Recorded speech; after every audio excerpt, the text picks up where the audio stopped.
দেশের যত এমপি মন্ত্রী তাদের কাছে যে একটা বাজেটের টাকা ছিল, এই টাকাটা কই? মানে হাসিনা পালানো পরে কি তারা এই টাকাটা তাদের সাথে নিয়ে গেছে?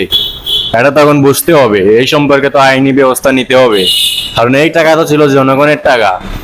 সংসদ থেকে যে বাজেটটা হয়েছিল, যে এমপি মন্ত্রীর কাছে যে ভাগ করে দেওয়া হয়েছিল যে তুমি এই কাজ করবে, তুমি এই কাজ করবে, কেউ রাস্তার কাজ করবে, কেউ ব্রিজ বানাবে, যে একটা বাজেটের একটা টাকা ছিল, এই টাকাটার তো কোনো হিসাব নাই এখন হাসিনা পালানোর পরে।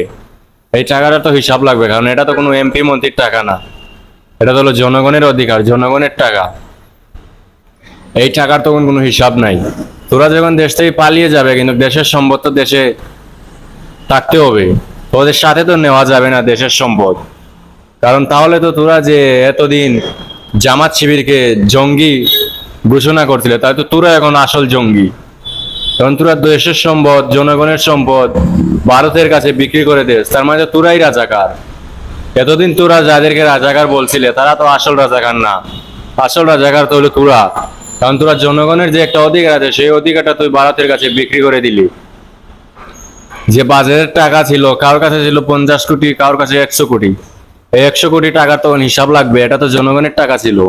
এটা তো তুমি অন্য দেশে নিয়ে যাওয়ার জন্য এটা তোমাকে দেওয়া হয়নি।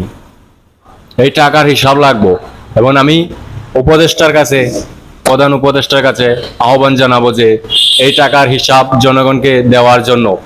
অতএব যদি তারা এই টাকার হিসাব দিতে না পারে আওয়ামী লীগ, তাহলে তাদেরকে আইনের আওতায় আনা হোক।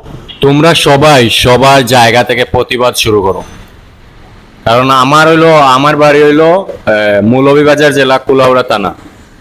আমি কুলাউড়া থানার মৌলভীবাজার 2 আসনের যে এমপি শফিউল ইসলাম নাদেল, আমি নাদেলের কাছে এখন হিসাব চাইবো যে আমাদের যে বাজেটের যে টাকা ছিল, এটা তো আমারও অধিকার আছে এখানে। তুমি এই টাকার হিসাব দিতে হবে।